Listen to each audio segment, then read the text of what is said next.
You only get so many family vacations. Spend them where sandcastles stand tall and children's laughter rises with the tide.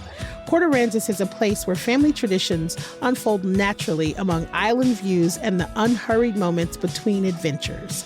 These are the sun-soaked days you'll look back on and know you made the most of your time together. Come make childhood memories they'll never forget. Revel in the island life and plan your next family tradition at visitportaransas.com. Austinites know hard work, but you don't have to do it all yourself.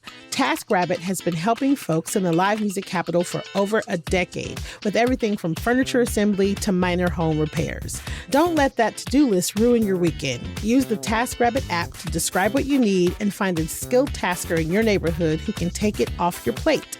And they have transparent pricing, so you'll see the hourly rate up front. Download the TaskRabbit app now or visit TaskRabbit.com today to get those home to-dos crossed off.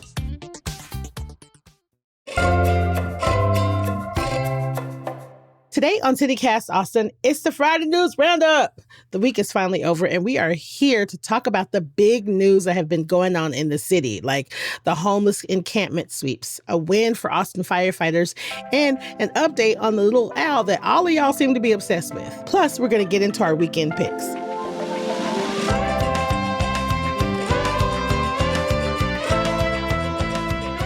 It's Friday, April 24th. I'm Nikki Devon, and this is what Austin's talking about.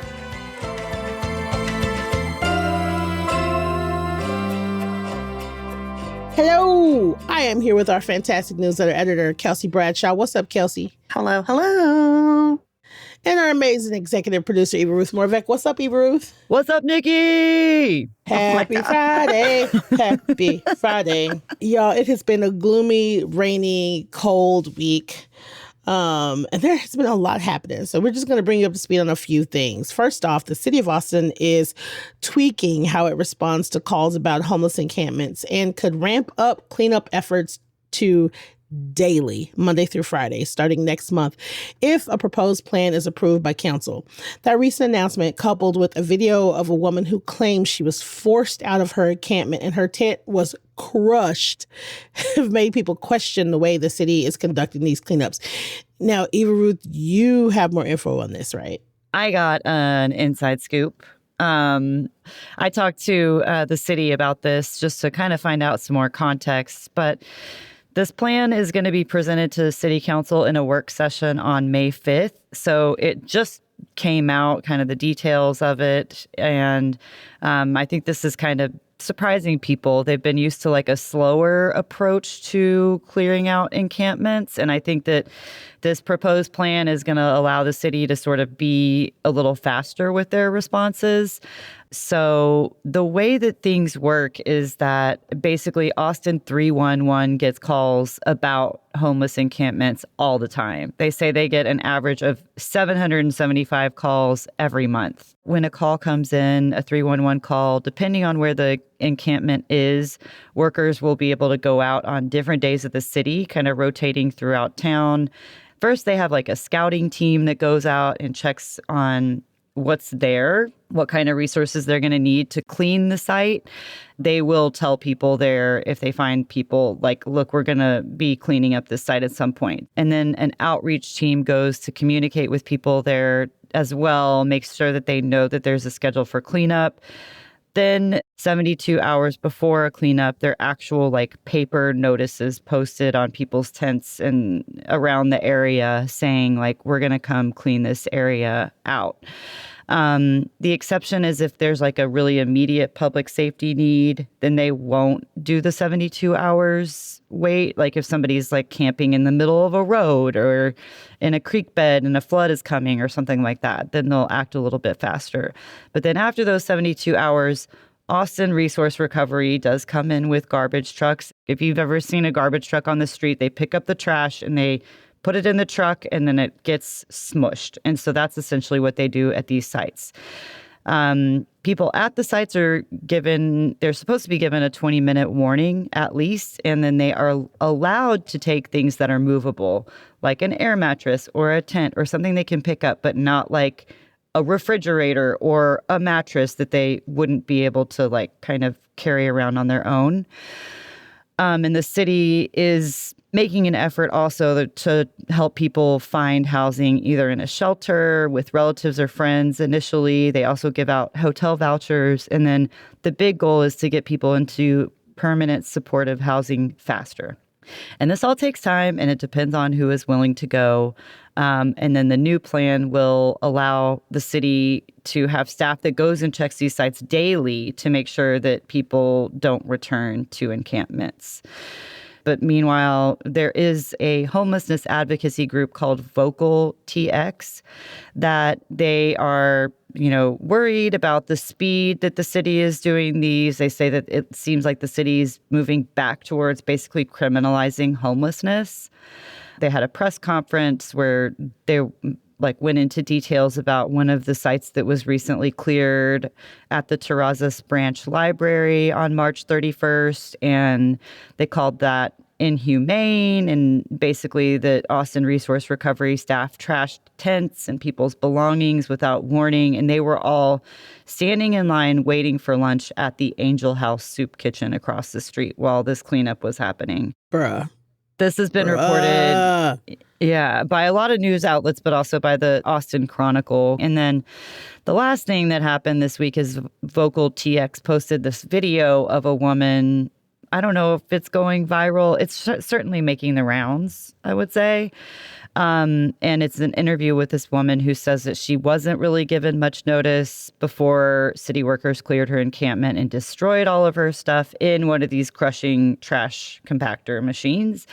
And she was only allowed to take a bag. She wasn't allowed to take her tent, her shoes, her clothing, food, other belongings that she had there. So I asked the city about that video to see if they could verify it or say where it happened or what happened. And they were not able to verify that exactly. But they said that they were researching to identify when it might have been and would love the opportunity to connect the person in the video to services.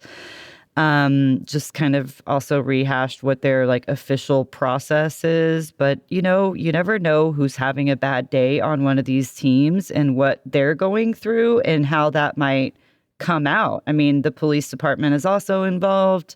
So I think that they can have all these things on paper, the plan and what their approach to dealing with these people, this population, what it's supposed to look like.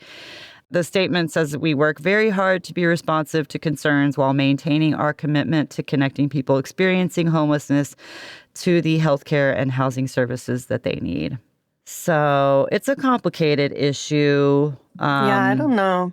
I mean, they're not, these encampments aren't necessarily the safest place for people to be living. They also at the same time are someone's home. And it takes so much to get people into housing here. These 775 calls on average that are coming to 311. My question is always the same. How are these encampments affecting you? What is happening for you? And not what you think is going to happen, not what you're scared is going to happen, not what you're worried is going to happen, but what is actually happening? What is this about? Or do you not like how it looks in your neighborhood? What is it? What if they are not effective? If there's because sometimes we hear there's a fire. Right. It's okay, if I see a fire, I'm like, oh shit, okay, in there's the woods, a fire. if there's a in the woods, you're not sure what's going on.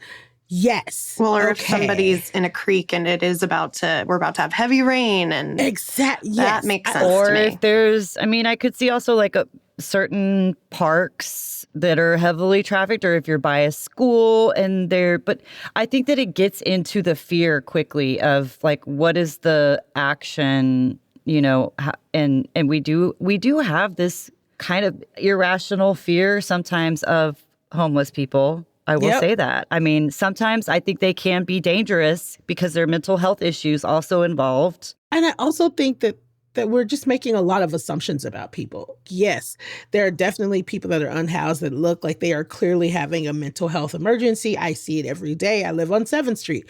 I see it all the time.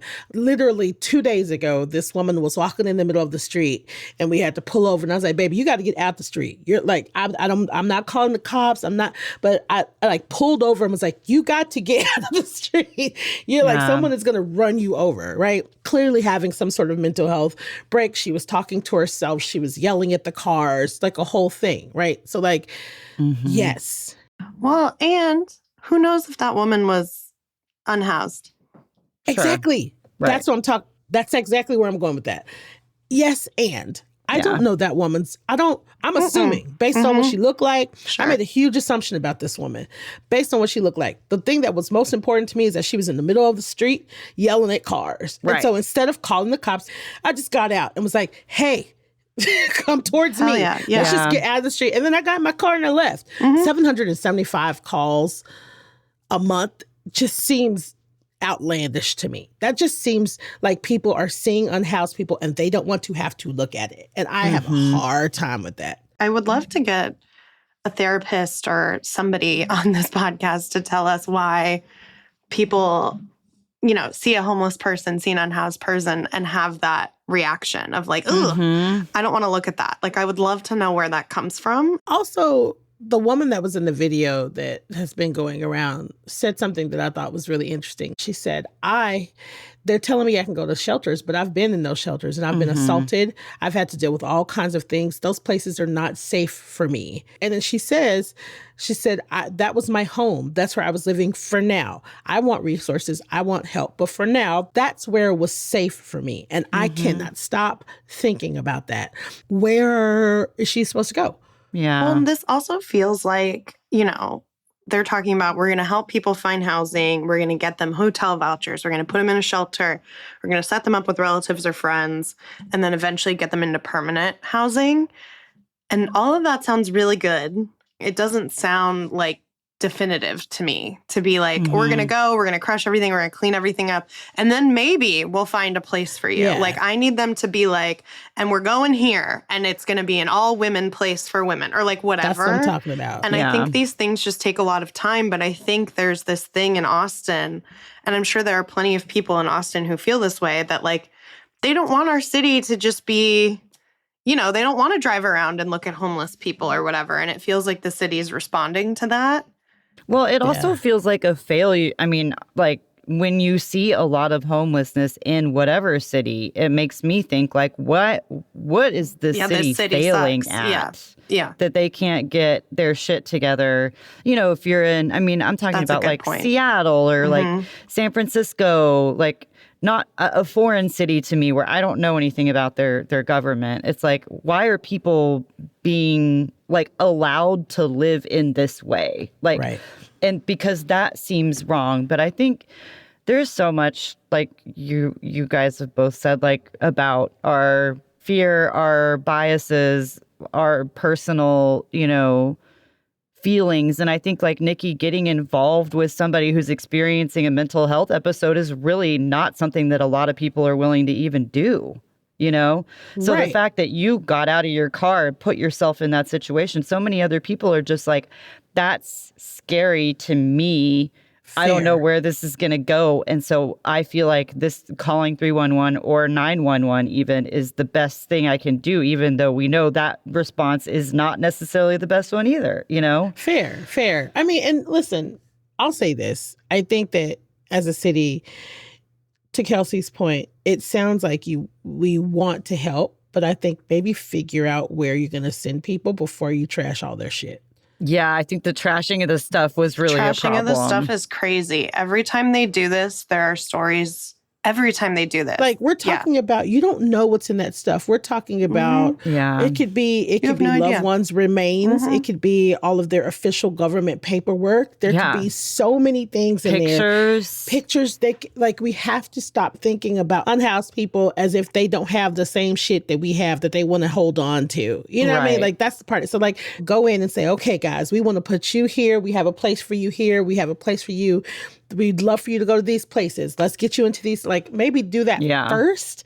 Take it section by section and stop trying to go so fast, because all you're doing is sweeping it under the rug. More That's outreach, more That's all you're helping doing. You're people. You're sweeping it under the rug so people don't have to see it, so our tourists don't have to see it, so people don't come in, to your point, Eva Ruth, and say, why are all these homeless people? You're just sweeping it under the rug. They're going to go somewhere else. They have to find somewhere else to live.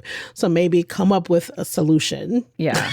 Instead of just trying to hide stuff and smashing people's belongings. I don't know. Yeah. And they do have, the city does have like this, they have a Violet Keep Safe program, apparently, where they allow, like, they give free storage services for people's belongings. So, like, I do think that stuff takes more time. And when you have somebody calling 311 every day about this encampment behind my house or in my greenbelt or whatever, that people are, you know, putting pressure on the city, it's like maybe that's where this sense of urgency also comes from. Yeah. You know? Yeah. But yeah, this is not going away, unfortunately. I just want to encourage everybody to think before you call. And to move through this world with empathy.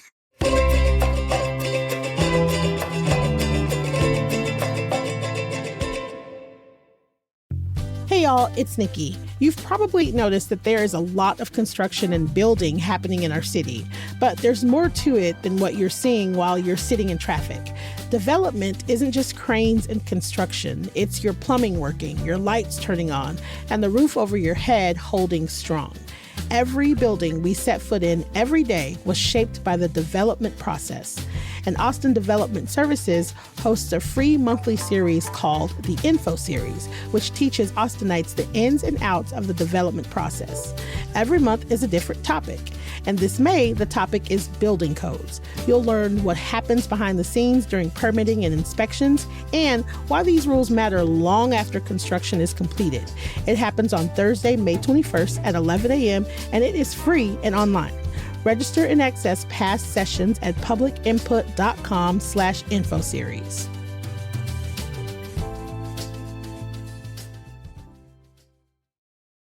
After months of fighting with the city of Austin to try to push them to recognize her stage 4 uterine cancer as work-related, local Austin firefighter Lieutenant Susan LaFollette has finally had a win. So this was everywhere. KXAN, CBS, KVU, everybody has been talking about it and rallying behind Suzanne.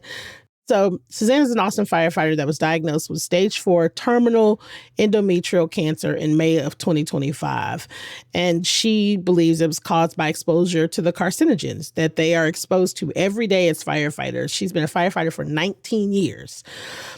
She filed for workers' compensation. It was denied. The denial called her cancer a disease of life, quote unquote, even though she had, she had no uterine cancer in her family history. And she's actually technically too young and healthy to get a cancer this aggressive. Like, only she's in her mid-40s, which is considered young for this type of cancer. And then also, as a side note, in 2022, federally, firefighters' occupational cancers were reclassified to Group 1 known human carcinogens. So, like, they know. And there are all of these, like, polycyclic aromatic hydrocarbons, flame retardants, dioxins, PFASs throughout their career. They are all exposed to these things, and they interfere with hormone regulation and reproductive organ health. And they are also endocrine disruptors. This is known federally. But at our state level in Texas firefighter presumptive cancer coverage only includes male reproductive cancers like prostate and testicular cancers, but not female reproductive ones. Ha! Ah! Yeah. What? And at the Sorry. Listen. Sorry. Yes. And at the federal level, female reproductive cancers were added to the list just last year. We are in this year of Beyonce 2026. They just added it last year.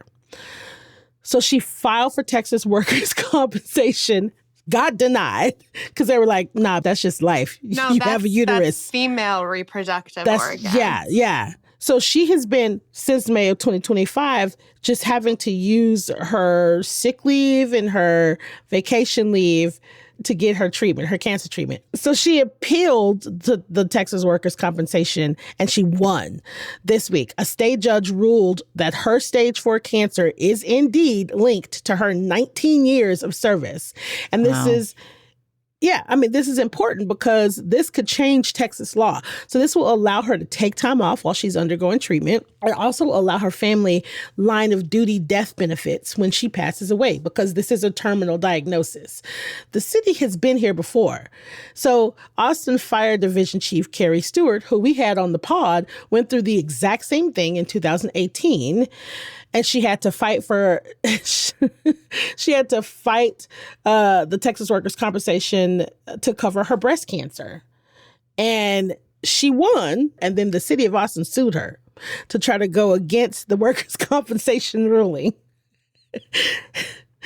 And she ultimately won, but it still only covers just breast cancer. So that happened, and they only covered breast cancer. They won't cover you the rest of the reproductive organs, just breast cancer. So the city has already been through this once. And so the city can appeal the Texas Workers' Compensation decision, but the Austin Firefighters Association is kind of hoping they won't. They released a statement. They said this strong decision recognizes the risks firefighters face every single day and underscores the urgent need to strengthen and expand Texas's presumptive cancer protections.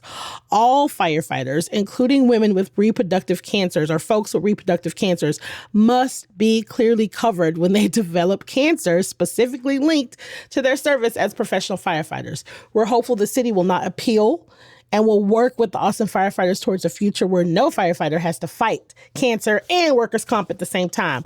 And to make it even better, Austin State Rep Donna Howard told KUT last week that she is looking into this case and she will file a bill to close the gap in coverage when lawmakers reconvene at the Texas Capitol for the legislative session next year. Yes, that Donna. Is yes, real Austin Firefighters change Association. Starting right here in Austin. Real change for firefighters in Texas. Isn't that crazy? Can you? I can't even imagine having to do chemo and also be filing lawsuits and also working still. Yeah, at this really stressful job. Suzanne's a friend of mine. Watching her go through this has been really, really, first of all, enraging, but second of all, it's just if you get enough people behind you, if you get enough people to rally and make noise and you just keep at it, you can make change. And she says this, she's I'm not trying to change it just for myself. Why are we having to go through this again? They should have changed it in 2018, but no.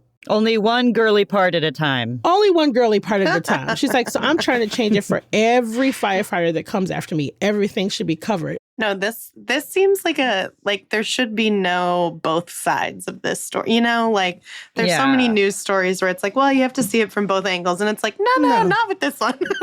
Are we a progressive city or not? Are we human change makers or not? Are we humans or not? What is it? Yeah, and we're facing a budget crisis. Is this where we need to focus? Yeah, we need to try and pass another Prop Q so that we can have funds to fight Suzanne. That's what we need to do. Jesus, just do what you're supposed to do. In Austin, you have this wonderful opportunity in the city to just to be a part of change. And I hope lead the way. I hope we do it and lead the way. And I hope we do.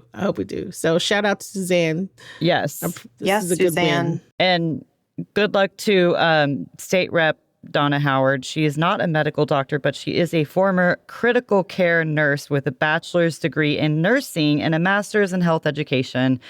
And she focuses on women's health and nursing. So I feel she's the right person to take this battle up in the state, and hopefully she'll I'm have some very interested. traction. Let's keep our eye on that for sure. Because this is a big deal. This could change the state law. This is awesome.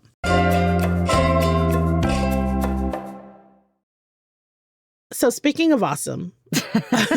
Yes, perfect. This little owl. So Athena the owl. All of Austin has had their eyes on Lady Bird Johnson Wildfire Center this week because of Athena the owl. Kelsey, what is going on with this owl? So for the uninitiated, for the people who are not already in Athena's fan club, Athena is a great horned owl. Who would that be? Oh my God. Sorry. Ava Ruth. Sorry. I couldn't help myself. Why? That was really good. That was a good one, for real. Athena is a great horned owl who has been nesting at the Lady Bird Johnson Wildflower Center every spring since 2012. So she goes there, she gets her nest, she lays eggs. It's amazing. So Athena became super popular because they started a live stream of her nest back in March 2024. And you can go and you can watch Athena sit in her nest. You can watch her eggs hatch. It's really fun. And she's become extremely popular. And like, I know this because all of my friends talk about Athena. We like literally talk about her as though she is a human person that we know. Every time I put Athena in the newsletter, it's like the most clicked on thing. And so some very interesting, I guess, drama, but some uncertainty happened this past week. So back at the beginning of March, Athena laid 2 eggs. They hatched at the beginning of April. And on April 17th, the center reported that one of her owlets, is what a baby owl is called, had died, okay?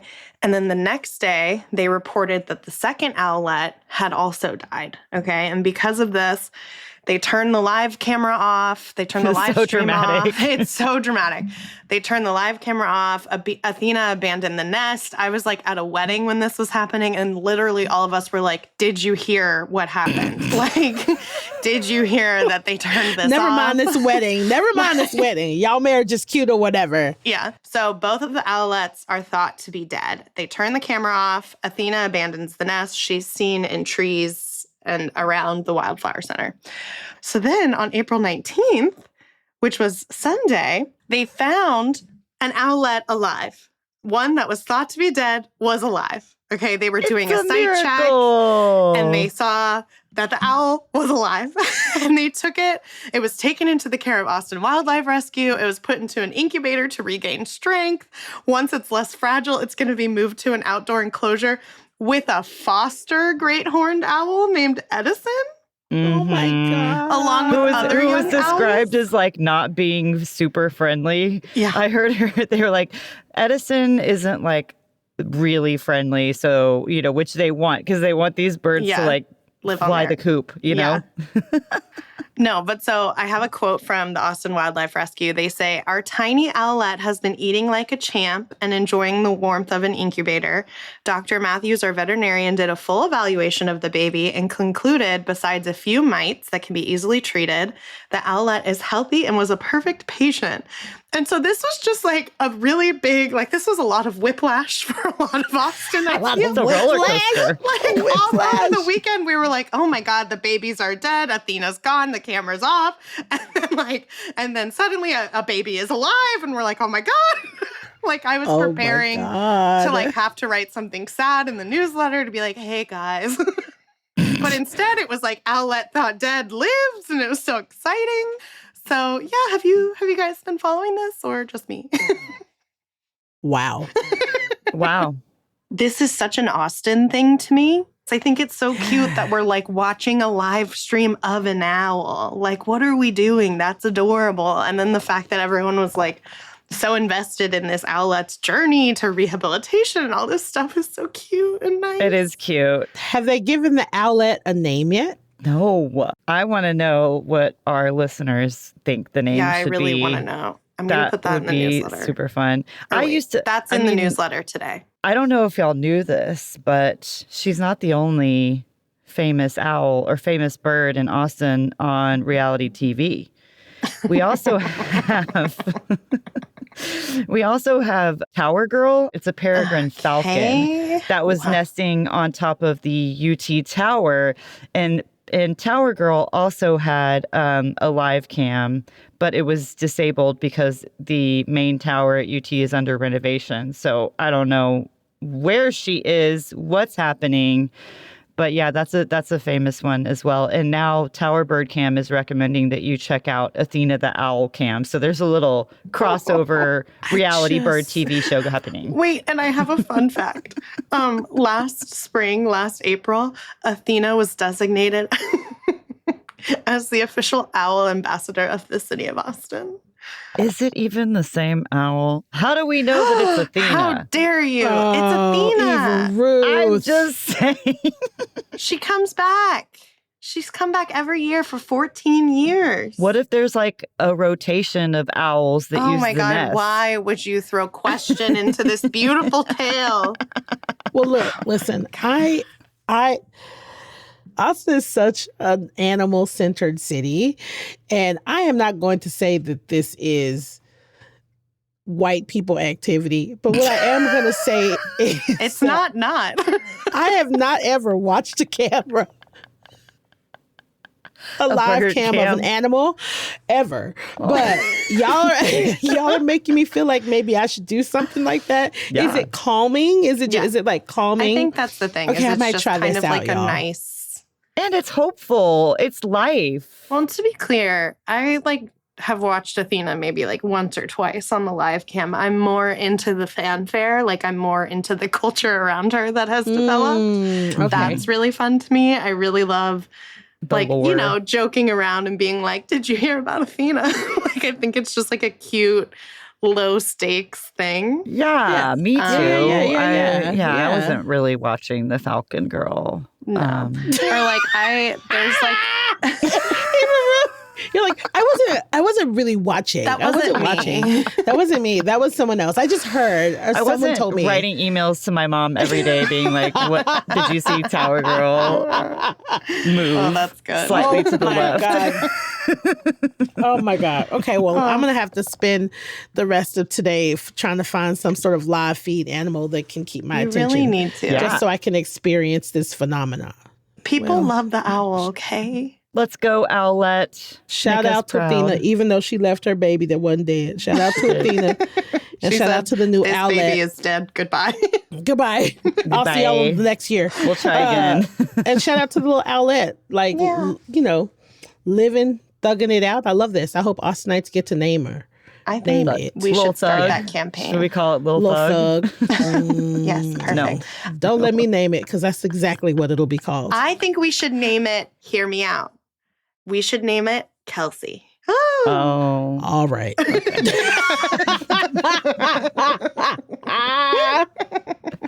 Let us know if you agree. Yes. Oh my gosh.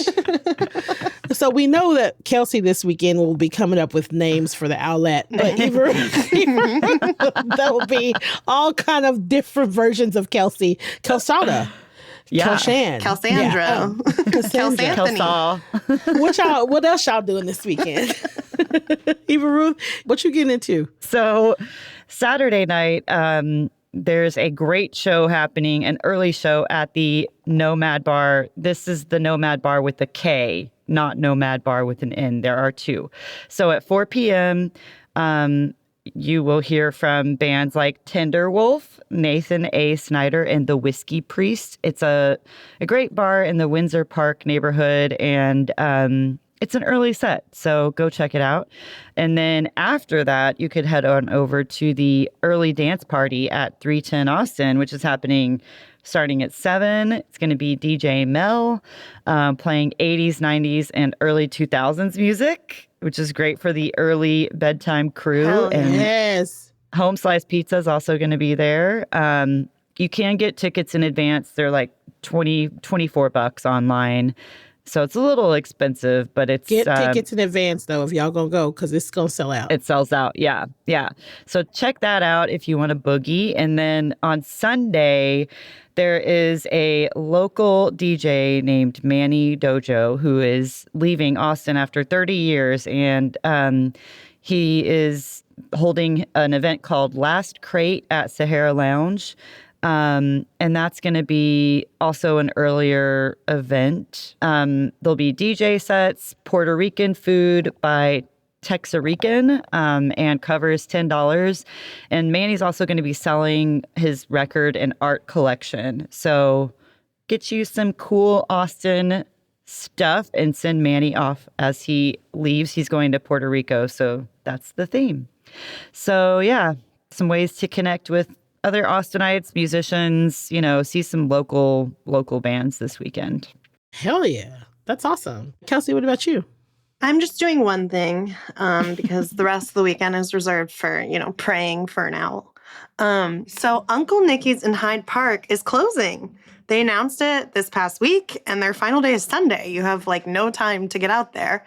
But Friday through Sunday, they're going to be doing some specials for their send-off. They're going to do $5 Nikki's Classic cocktails, $7 wines, $7 Well cocktails, and half off all sandwiches. And I like that Hyde Park Uncle Nicky's, and I've never been to their one on South Lamar. And the South Lamar one is going to stay open. They just kind of were like, we're getting a little too big for our britches kind of thing. They were like, this was meant to be like a small project. Yeah. So I don't know. I'm going to try and get out there and do that because I do like popping in there for like a spritz and I feel cool. So yeah, nice. That's what I'm going to do. It's cute in there. It is It's really cute. Okay, Nikki, hit us. Well, you guys, so first of all, Austin Blues Festival is happening this weekend at Waterloo Greenway. That's going to be Saturday and Sunday. There's a whole slew of people on the docket. Look it up. It's supposed to be a good weekend for it, but it is going to culminate in George Clinton and Parliament Funkadelic on Sunday night. There's no place else I would rather be. That is where I will absolutely be, dancing my butt off, hopefully. But other than that, tonight, the Blount Museum has their Be Seen party that they have ever so often. It's called Color Me Cute. That's from 7 to 11. It's going to be featuring Jane, Leo, and Dossie. They're going to be open later. Live music, dancing, temporary tattoos, a photo booth, colorful art making activities, and special themed art tours. It's going to be inspired by the new exhibit, American Modernism from the Charles Butt Collection, from Edward Hopper to Alma Thomas. And this looks cute. Every time they have these little Be Seen parties, they're always a really good time. Austin-based artist Christopher Mignon Fitzgerald will give a gallery talk about the painting Indian Canoe, which was done in 1886. Yeah, it's cute. So that's what's happening tonight if you're looking for something to do. Tickets are like $30. Tomorrow, DK Harrell and the Peanuts Brass Band are going to be playing as a part of the Austin Blues Festival. They're having a late show at 9 p.m. And if DK Harrell sounds familiar, that's because Eva Ruth talked to him yesterday all about the blues and why the blues is awesome and why Austin is one of the best places in the world for blues. So if you're looking for something to do, DK Harrell and the Peanuts Brass Band, 9 p.m. Antones, it's going to be a good time. That's happening tomorrow. Also happening tomorrow, Bookwoman's 50th birthday party. That's going on 4 p.m. to 8 p.m. at Cheer Up Charlie's. And this is Bookwoman. Y'all know how much I freaking love Bookwoman. Maybe you don't know, but I do. So it's Bookwoman's 50th Girl in the Nose 40th anniversary. And it's going to be featuring Nancy Scott and the Therapy Sisters and $15 tickets. And it's all ages. But 18 at the door, no one will be turned away if you can't pay. I love that. I love that. So yeah, if you love Bookwoman, like I love Bookwoman, please hit that up. Dance Party is going to be featuring DJ Jelly, who I also love. And then last but not least, another festival that's going to be happening is right down the road in Georgetown. They're having their Red Poppy Festival. Now, listen, if you are a fan of good old-fashioned Southern festivals, this is the festival for you. I know Georgetown is a little bit up the road, but I'm telling you, it is worth it. It's going on from Friday to Sunday, but on Saturday, they're having a poppy parade and car show. Think old school drill team uniforms, floats, very Southern. Yeah. That sounds good. And on Sunday, they'll have like a market and live music and a poppy pup parade. So that is Georgetown's Red Poppy Festival. And that's all this weekend. And y'all, that's it for me. If you are looking for more stuff to do, hopefully you have checked out my Nikki's Picks video already. Or you have looked at Kelsey's events list already to know what else is happening in the city. And that's it. Woohoo! Woo! Now, before we go, we want to shout out our new member, Ann E. What's up, Ann? Hey, Ann. Hey. Woo. What's up, Hi, Ann? Thank you so much for joining CityCast Austin Neighbors. We love our neighbors. We love when you join. Welcome, welcome, welcome. And those of you listening, you can become a neighbor today, too. $10 a month, and you'll get the great perks. And the thing that I like, because I don't like ads, you get ad-free stream. So, even though I love our ads because it's me reading our ads. They're fabulous. You can skip, listen to them, and get right into the conversation every single day. Members also get something special in their inbox every single Monday. They'll get an email with all events that we haven't already talked about that we're recommending for the upcoming week. So, you can plan out your week. We also have cute little membership events that we, like to throw at you. So there's a lot. Mm-hmm. Plus, it just helps us out. It helps keep us doing what we're doing. And my mother, Daisy, would thank you. My father, Ron, would thank you.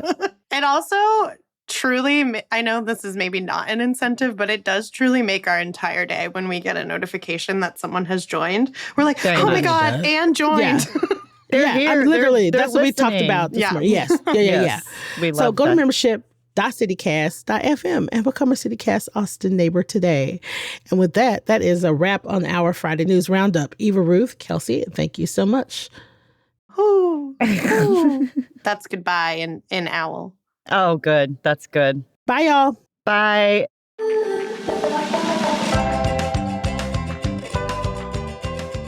That's all for today here on CityCast Austin. Our executive producer is Eva Ruth Morvek. Our producers this week are Francisco Kilgore and Alyssa Castles. And I'm your host, Nikki Devon. Our CityCast Austin newsletter editor is Kelsey Bradshaw. And music is by Nelson Valente Aguilar of Como Las Movies, with additional music by All the Kimonos and Gary Combs, courtesy of EpidemicSounds.com and Blue Lou and White Noisemaker from Triple Scoop Music via Getty Images. If you enjoyed the show, why not tell your friends, rate our show, and of course leave us a review and subscribe to our CityCast Austin newsletter. We'll be back Monday morning with more news from around the city. Bye, y'all.